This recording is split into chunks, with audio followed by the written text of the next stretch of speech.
Hello and welcome back to Re-Energize TV. Our series of short films will help you devise strategies to manage energy consumption more efficiently within your business. Now, Re-Energize TV is an independent channel providing impartial advice to businesses, public sector organisations and developers. In this programme, we want to look at the government legislation driving energy management in business. Adam Hewson is the founder of Re-Energize and is with me for this programme. His company has advised a range of businesses on the impact of government energy policy on their organisations. He has also spent time advising the Department for Energy and Climate Change on aspects of their proposed business and consumer incentive programmes. Adam, thank you for joining me. How is the government helping business manage the energy bill? Well, it may surprise a lot of people to know they're actually doing quite a lot. Sometimes you have to work quite hard to understand what they're doing, but they are using a number of different methods, incentives and subsidies and various other things to encourage businesses to think more about their energy usage. So what do you think is driving these policies from the government? The core of it is two things. The first thing is the EU legislation. Now, EU legislation is quite strict in the requirements it has of governments around Europe to handle energy usage and carbon emissions.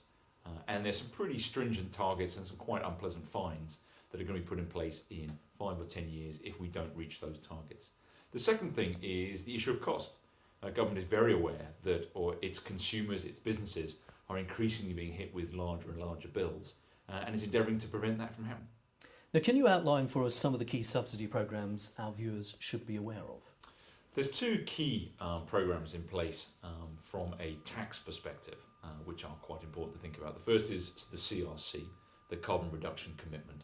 And I refer to it as a tax. It's perhaps a little unfair. It originally started life as an incentivisation programme that has evolved into, frankly, more of a tax, but ostensibly charging larger users of energy, larger emitters of carbon, a percentage of their turnover as a tax. That are clearly, the more they can reduce their energy usage, the more they can reduce that tax. That's something that's currently also being reviewed by government and may change shape over the next few months. The second thing is they've, through the tax regime, have allowed people to obtain enhanced capital allowances, the ability to offset the cost of energy efficient equipment against 1 year's profits, which is a pretty meaningful benefit. And then there are various subsidies for renewables, so investing in different types of renewable technology where you get an ongoing subsidy for making the investment.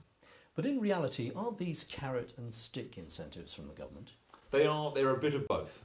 There are carrots. The subsidies are very definitely carrots. Do this and we'll pay you some money on an ongoing basis. And then there are the sticks, the taxes. The CRC is nothing more than a stick. You must do this, otherwise we're going to charge you some money for not doing it. So a combination of carrot and stick is current government policy. So where are the booby traps? The booby traps are in being encouraged to invest in equipment that you perhaps don't need to. And I think that is the biggest trap that businesses must try and avoid falling into.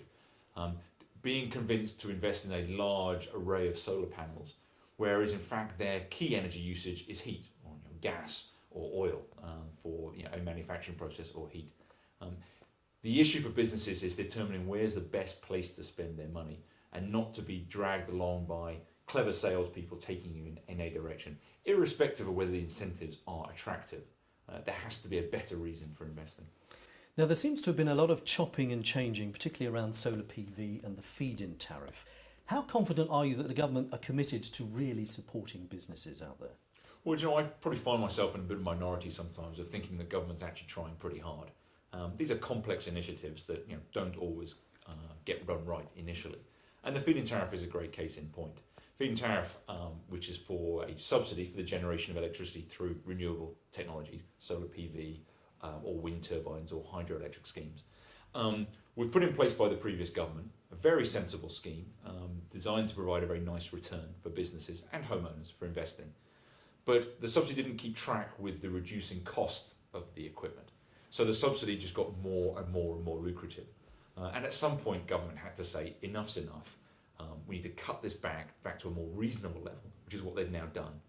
Unfortunately, there was a bit of chopping and changing, as you say, a bit of complexity, a bit of confusion, which is working its way through the system now, and it's a lot clearer now. But the subsidies are still very attractive. Hasn't there been a court case recently? There has been a court case. Government got taken to court for changing the subsidy. Government then sought to appeal a decision, and they sought to appeal an appeal.